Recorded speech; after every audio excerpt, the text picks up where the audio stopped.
Hello, I want to talk about a great modern poem today, The Wasteland by T.S. Eliot.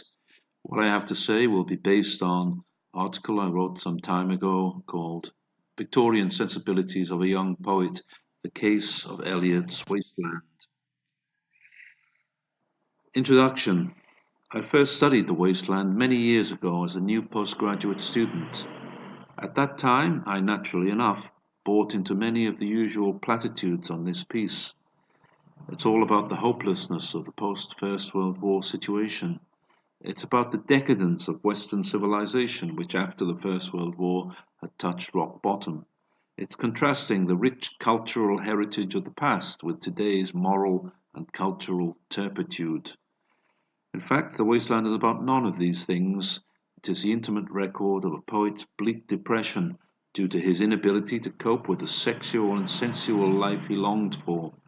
All the cultural references and copious notes should be seen as ways of disguising this mundane truth, and even as a means of heroically attempting to magnify the poet's plight into something more meaningful than a shy young man's uneasiness about sex and close relationships. The burial of the dead. In this first section, we are introduced to the sterile mind of the poet. Paradoxically, this is a fecund sterility, which produces profoundly meaningful language. The coming of spring is seen as an unbearable intrusion on misery and loss. April is the cruelest month, breeding lilacs out of the dead land, mixing memory and desire, stirring dull roots with spring rain. Eliot now uses a technique that will be utilized extensively in this long poem. He misdirects us after making a personal statement. Suddenly we are in the world of a rich Habsburg aristocrat of the type who had been ruined by the events of World War I. She reflects on her childhood and the world which has disappeared forever. Marie, for that apparently is her name, reads much of the night and goes south in the winter. After a bleak statement of his own despair, Eliot here refers to an older world of aristocratic manners and customs, which, in his imagination, he feels a greater affinity with than the democratic sameness of the London he had adopted, but which he now feels has let him down, having abandoned its Victorian morality and sensibility. After the famous passage about fear in a handful of dust, we are given a brief interlude in the company of a rather aesthetic flower girl who seems to express Eliot's asexual worship of a certain pure and virginal kind of 19th century feminine beauty. These virginal figures will occur frequently through Eliot's subsequent work, and often in contrast with more worldly courtesan types. This first section finishes with the much written about figure of Madame Sosostris reading a pack of tarot cards. Clearly, Madame Sosostris is created on the lines of Madame Blavatsky and is presented to us as a representative charlatan type figure, though she is also utilized as a means of adding inner coherence to the poem when she warns the sitter to fear death by water, a reference to the later death of Phlebas by drowning, and perhaps puts the author in mind of Stetson, a rather fantastic character subsequently introduced, who we are told fought with the writer in the ships at Mylae. This is a reference to the Punic Wars between Rome and Carthage, and its inclusion, together with the grimly ironic talk of corpses in gardens sprouting and blooming, mostly has the effect of profoundly deepening the sense of discontinuity and despair. Essentially, this first section can be seen as a means of establishing the bleakest of moods for the poem and pointing out what the author sees as the impossibility of enjoying a pure relationship in the grim and emotionally impoverished modern world. More specific admissions of sexual failure are to come later. A game of chess. The scene now changes to the poet's inner sanctum, for surely the famous passage beginning "The chair she sat in like a burnished throne," and its subsequent development along lines of deceit, a deceit pointed out clearly enough by the lacquers, strange synthetic perfumes and unguents, refers to nothing other than the boudoir of Eliot's first wife Vivian, whose later insanity was perhaps at least in part due to Eliot's emotional callousness. This lady, surrounded by her sophisticated arts of deceit, is a world away from the simple and pure flower girl evoked by the writer in the first part of the poem. The next transition is made clearly enough. Footsteps shuffled on the stair, under the firelight, under the brush, her hair, spread out in fiery points, glowed into words and would be savagely still. Eliot, the husband, is here reluctantly coming up the stairs in order to speak with his wife, though any attempt at real communication between the comparatively uneducated Vivian and the super-refined sensibility of the young poet is doomed to failure from the outset. The lady, or Vivian, makes her frustration at this state of affairs very clear in the subsequent lines. My nerves are bad tonight. Yes, bad. Stay with me. Speak to me. Why do you never speak? Speak. What are you thinking of? What thinking? What? I never know what you are thinking. Think. The poet's unspoken reply is both arrogant and full of despair at the same time. I think we are in Rat's Alley where the dead men lost their bones. Neither person can understand the other. Both are lost in their own self-made fantasies, a psychological hypochondria in Vivian's case, and an intellectually inspired hermetic egotism in Eliot's. Next, Vivian, for we shall call this neurotic lady Vivian, and Eliot, for we shall call this unresponsive and egotistical husband Eliot, clash over Vivian's highly strung nerves. She asks her husband if he can hear anything strange, and in response to his presumably monosyllabic answer in the negative, Vivian demands of her taciturn husband whether he can hear anything at all other than the intellectual fabrications of his own mind.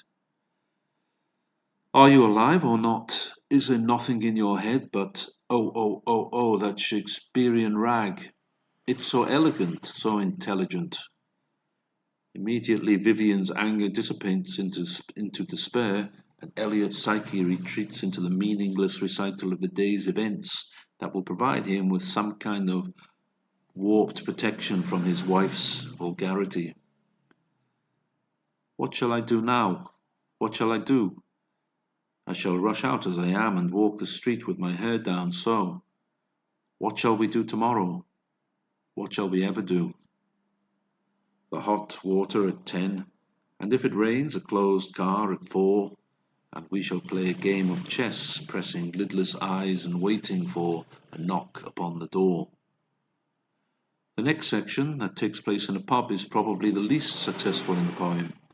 Eliot decides to contrast the sexual and emotional desert of his own intimate life with Vivian with the lusty and unthinking sexuality of the common populace of London.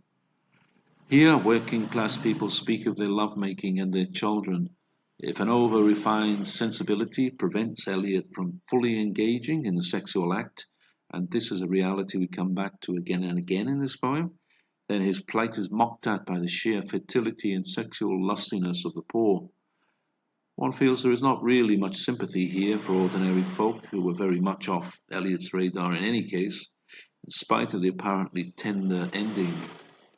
Rather, Eliot, rather ghoulishly and in a spirit of self-flagellation, contrasts his own super-refined sensibility with the hearty lustfulness of the poor, and the unspoken conclusion seems to be the same as that of his mentor Ezra Pound in his poem The Garden. And round about there is a rabble of the filthy, sturdy, unkillable infants of the very poor. They shall inherit the earth. The Fire Sermon. The third section of the poem, The Fire Sermon, revisits and re-emphasizes some ideas and themes we have already noted, while also introducing some new ones. In particular, there is the barren hopelessness of contemporary London, where only isolation seems to offer any antidote to the depressing nihilism around. Doggerel returns as a way of emphasizing the bestial sexuality enjoyed by everyday folk, unencumbered by the high values of Western civilization. At this point, we are introduced to Ape-Neck Sweeney and Mrs. Porter as representative characters of this type. They may not be able to understand the whole nexus of cultural and civilizational values that should go along with human procreation, but they can, at any rate, keep the race sexually alive, unlike the too refined aesthetic impotence of the poet. Oh, the moon shone bright on Mrs. Porter and on her daughter. They wash their feet in soda water. As before, the dominant tone is one of deep contempt for the vulgarity of those who engage easily in the activity of sex without understanding its deeper significance. For Eliot, intellectually, this would mean a connection to the values of a long, flourishing civilization and its religion that would give a more profound meaning to the union of man and woman. An alternative form of intimacy is introduced with the character of Mr. Eugenides, the Smyrna merchant. Mr. Eugenides, a Smyrna merchant, unshaven with a pocket full of currants, CIF London, documents at sight, asked me in demotic French to luncheon at the Cannon Street Hotel, followed by a weekend at the Metropole. This is a candid reference to the possibility of gay sex between men of a certain culture and sensitivity, who find the mindless coupling of Sweeney and Mrs. Porter's daughter demeaning and vulgar. Of course, the portrayal is ironic, and between these two men, it is only the poet who truly possesses a high culture. Mr. Eugenides may be Greek, but his demotic French and brazen overtures typify him as a hardened seeker after transient sex. Consequently, he is considered to be just as vulgar by the poet as the everyday folk earlier and later referenced, who enjoy thoughtless heterosexual sex together. Homosexuality then offers the poet no satisfactory way out of his isolated predicament. He can only impotently express his own sexual fastidiousness in relation to those other, less particular inhabitants of the metropolis. In this frame of mind, the poet takes on the identity of the all-knowing Tiresias, a mythical Greek prophet, and watches with deep contempt and impotent frustration the meaningless coupling of two lower-class inhabitants of London, a secretary and a house agent's clerk. He, the young man carbuncular, arrives, a small house agent's clerk with one bold stare, one of the low on whom assurance sits as a silk hat on a Bradford millionaire. Eliot here leaves us in no doubt of his opinion of the young man, puffed up with his own importance. He is one of the low, and his assurance is that of the bumptious made good. The secretary's dominating emotion is the indifference in the face of her lover's amorous advances. The time is now propitious, as he guesses. The meal is ended, she is bored and tired, endeavours to engage her in caresses, which still are unreproved if undesired. Flushed and decided, he assaults at once. Exploring hands encounter no defence. His vanity requires no response, and makes a welcome of indifference. Just months before his marriage to Vivian, Eliot had written to a friend complaining about the fact that he still remained a virgin at the age of 26. Is it too fantastic to suppose that the highly educated but emotionally inexperienced Eliot was unable to deal with Vivian's sexual and emotional needs, and it was this that led to her later profound emotional and mental instability? If so, then it might be reasonable to also suggest that it was Eliot's overwhelming sense of shame and guilt associated with this situation that led directly to the writing of The Wasteland.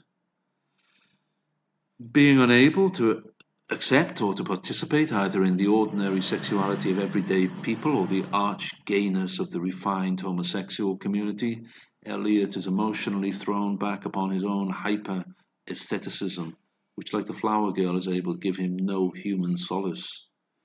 In these circumstances, the poet is forced to consider if his sterile asceticism can be in some way transformed into something sustaining and permanent.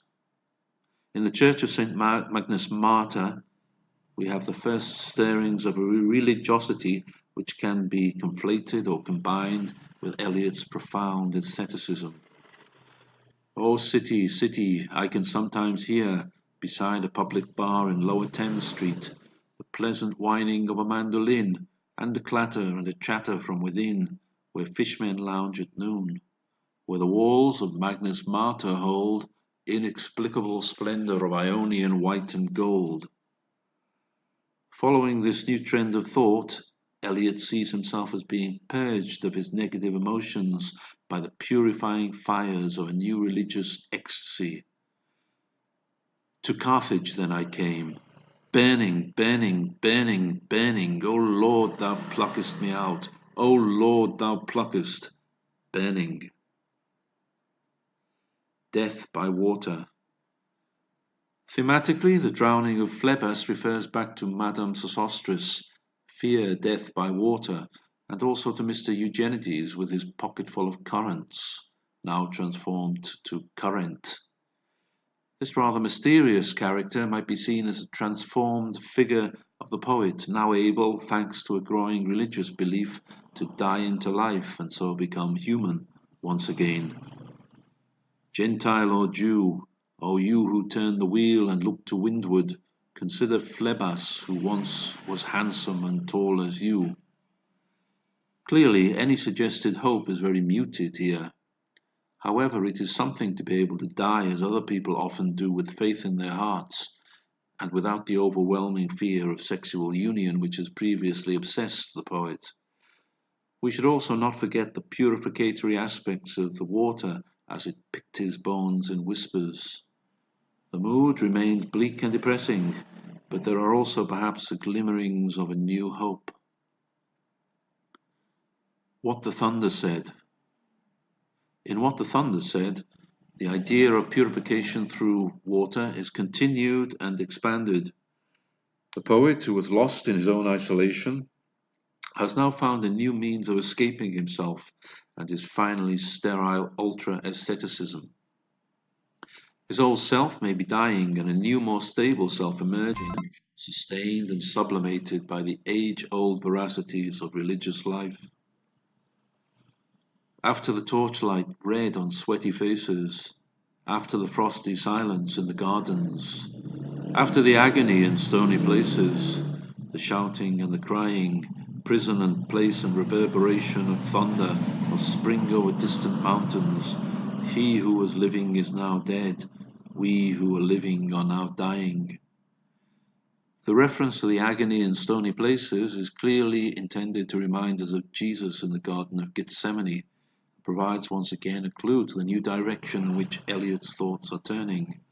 Now the most important thing is that a purificatory ceremony should take place that will literally transform the poet into a new man, free of his old obsessions. Dry bones can harm no one. Only a cock stood on the rooftop. Coco Rico, Coco Rico. In a flash of lightning, then a damp gust, bringing rain. The purificatory rites now take place in the context of India and the Eastern religions Eliot had been recently studying. Ganga was sunken and the limp leaves waited for rain, while the black clouds gathered far distant over Himavant. The jungle crouched, humped in silence. Then spoke the thunder, Da, Datta, what have we given? My friend, blood shaking my heart, the awful daring of a moment's surrender, which an age of prudence can never retract. By this, and this only, we have existed. Eliot, now at least in his own view, has surrendered to a higher truth, that of spiritual renewal through religion. Finally, he has given himself to something, an experience that is greater than himself and his own solipsistic mind. It's only through this inner surrender that the poet can really come to believe that his own existence has been in any way meaningful. Finally, he has given up his earlier prudence and embraced a new life-giving experience. His earlier mistake was to believe that he could find the meaning of his existence in another human being and through sexual union. Now the purity of the flower girl can be safely recalled without any accompaniment of a confused animal passion. It is worth noting at this point that subsequent to the publishing of this poem, Eliot left Vivian, eventually divorcing her, and lived for many years in the company of a close friend. It was only in his latter years that he was able to find a new love with his secretary at Faber, whom he eventually married. However, whether this late marriage included ejaculatory sex is a matter for speculation. The probability is that Eliot's second union was mostly based on the needs of companionship and included little or perhaps no sex. The poem finishes with a host of fragmentary elements that suggest an old world falling apart, but also the possibility of a new, more stable one taking its place. The ending, written in Sanskrit, would seem to suggest new hope. Shanti is usually translated as the peace that passes all understanding. Conclusion. In conclusion, I should emphasize that there is nothing I have written that can take anything away from the fact that The Wasteland is great, perhaps the greatest poetic masterpiece of the 20th century. Eliot made it dense with meaning, and in its allusions it became almost inexhaustible. I have hardly touched on the amazing images from the poem that have, by this time, ingrained themselves unforgettably on the psyche of modern man. Nevertheless, I feel the poem is often portrayed wrongly as a great narrative conveying only the degenerate nature and nihilism of Western culture at a pivotal moment between two catastrophic world wars. It is undoubtedly all of this, but it is more as well. The Wasteland, in its most basic and truest form, is a record of the writer's depressed and agonized state of mind at a particular juncture in his life. This depression or agony was due to many factors, but most of all, it referenced a deeply unhappy marriage between two very ill-matched people.